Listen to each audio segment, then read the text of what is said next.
بسم اللہ الرحمن الرحیم۔ آن حضرت کی رحمت و باسط سے زمین شرک و کفر کی نجاست سے پاک ہوئی اور نور ایمان چاروں طرف پھیل گیا۔ مسجدیں تعمیر ہونے لگیں اور اذان میں اللہ اور اس کے رسول صلی اللہ علیہ وآلہ وسلم کا نام پکارا جانے لگا۔ انسان کے علاوہ جنات بھی آپ صلی اللہ علیہ وآلہ وسلم کی دعوت سے ایمان کی دولت سے مالا مال ہوئے۔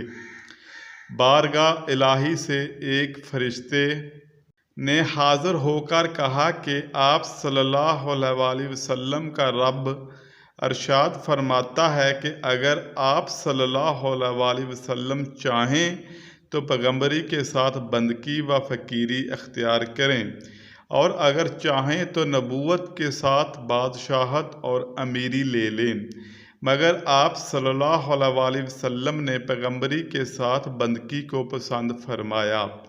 اس کے بعد رسول اللہ صلی اللہ علیہ وآلہ وسلم تکیہ لگا کر کھانا نہ کھاتے۔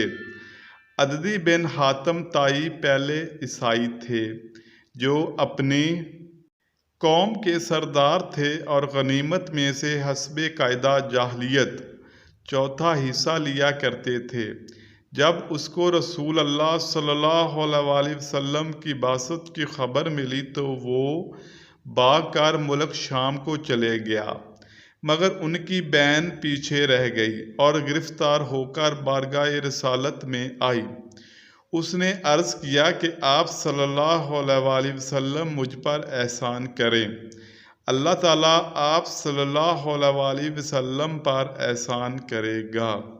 چنانچہ آپ صلی اللہ علیہ وآلہ وسلم نے اسے خوراک و پوشاک اور سواری دے کر اس کی قوم کے ایک قافلے کے ساتھ روانہ کر دیا۔ وہ شام میں اپنے بھائی کے پاس پہنچ گئی۔ عدی کو شک تھا کہ رسول اللہ صلی اللہ علیہ وآلہ وسلم بادشاہ ہیں یا پیغمبر۔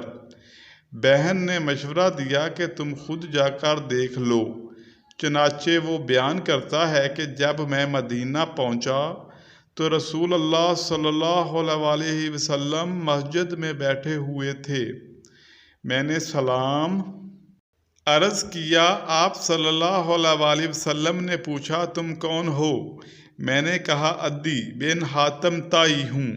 یہ سن کر آپ صلی اللہ علیہ وآلہ وسلم کھڑے ہو گئے اور مجھے اپنے گھر لے چلے۔ ایک بوڑھی عورت کسی حاجت کے لیے حاضر خدمت ہوئی۔ وہ کہنے لگی ٹھہریے، چنانچہ آپ صلی اللہ علیہ وآلہ وسلم رک گئے۔ وہ دیر تک کچھ عرض کرتی رہی۔ یہ دیکھ کر میں نے اپنے دل میں کہا کہ یہ بادشاہ نہیں ہیں۔ پھر آپ صلی اللہ علیہ وآلہ وسلم مجھے اپنے گھر لے گئے۔ آپ صلی اللہ علیہ وآلہ وسلم نے ایک تکیہ جو کھجور کی چھال سے بھرا ہوا تھا میری طرف پھینکا اور فرمایا اس پر بیٹھ جاؤ۔ میں نے کہا نہیں، آپ صلی اللہ علیہ وآلہ وسلم اس پر تشریف رکھیے۔ آپ صلی اللہ علیہ وآلہ وسلم نے کہا کہ تم ہی اس پر بیٹھو۔ پھر میں اس پر بیٹھ گیا اور آپ صلی اللہ علیہ وآلہ وسلم زمین پر بیٹھ گئے۔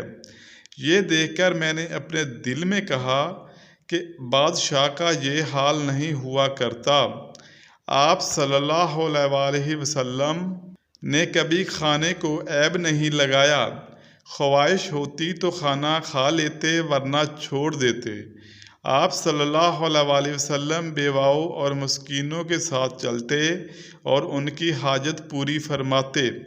آپ صلی اللہ علیہ وآلہ وسلم بیماروں کی عیادت کرتے، جنازے کے پیچھے چلتے، غلاموں کی دعوت قبول فرماتے۔ آپ صلی اللہ علیہ وآلہ وسلم جب کسی سے ملتے تو پہلے سلام کرتے، اور رسول اللہ صلی اللہ علیہ وآلہ وسلم اپنی بکریوں کا دودھ دو لیتے تھے۔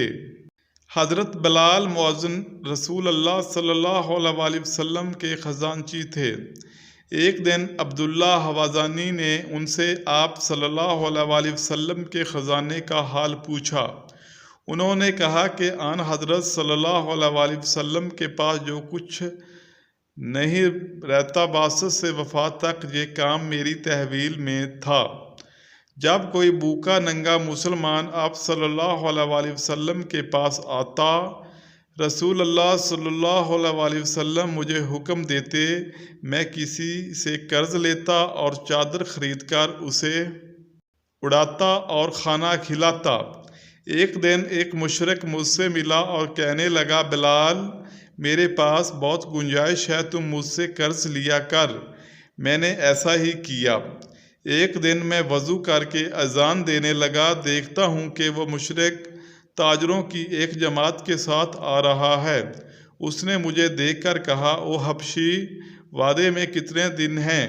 میں نے کہا، صرف 4 دن باقی ہیں۔ اگر اس مدت میں تو نے قرض ادا نہ کیا تو تجھے غلام بنا کر بکریاں چرواؤں گا، جیسا کہ تو پہلے چرایا کرتا تھا۔ یہ سن کر مجھے غم و فکر ہوا۔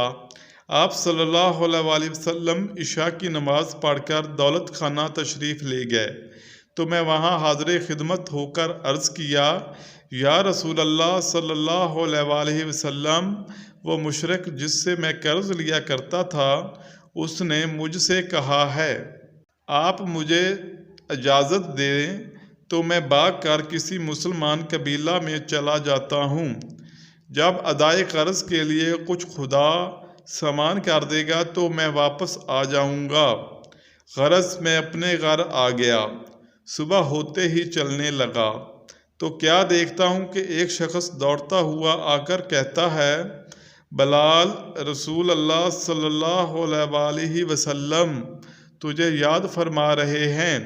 وہاں جا کر دیکھا کہ 4 اونٹ لدے ہوئے بیٹھے ہیں۔ آپ نے صلی اللہ علیہ وسلم نے فرمایا، مبارک ہو، اللہ تعالیٰ نے ادائے قرض کا سامان کر دیا ہے۔ حضور اکرم صلی اللہ علیہ وسلم نے فرمایا، یہ اونٹ حاکم فدق نے بھیجے ہیں، یہ اور غلہ سب تمہاری تحویل میں ہے، ان کو بیچ کر قرض ادا کر دو۔ پھر میں مسجد میں آیا تو آپ صلی اللہ علیہ وسلم نے ادائے قرض کا حال پوچھا۔ میں نے عرض کیا کہ سب قرضہ ادا ہو گیا ہے، کچھ باقی سامان بچ گیا ہے۔ رسول اللہ صلی اللہ علیہ وسلم نے فرمایا، جب تک یہ سامان ٹکانے نہ لگے گا میں گھر نہیں جاؤں گا۔ دوسرے دن بعد نماز عشاء مجھے پھر بلایا۔ میں نے کہا، یا رسول اللہ صلی اللہ علیہ وسلم، میں نے سب سامان تقسیم کر دیا ہے۔ یہ سن کر آپ صلی اللہ علیہ وسلم نے تکبیر پڑھی اور خدا کا شکر کیا، کیونکہ آپ صلی اللہ علیہ وسلم کو ڈر تھا کہیں ایسا نہ ہو کہ مجھے موت آ جائے اور مال میرے پاس رہ جائے۔ پھر حضرت محمد صلی اللہ علیہ وسلم دولت خانہ تشریف لے گئے، غرض کہ آپ صلی اللہ علیہ وسلم کے پاس جو کچھ آتا سب رائے خدا میں دے دیتے، پاس نہ ہوتا تو قرضہ لے کر ساحل کی حاجت روائی فرماتے اور اپنی ذات کے لیے دوسرے دن کا نفقہ بھی جمع نہ کرتے، البتہ بعض وقت اپنے حرم کے لیے 1 سال کا نفقہ ذخیرہ کر لیتے تھے۔ اللہ کے بعد اجود الاجود دین آپ صلی اللہ علیہ وسلم ہیں۔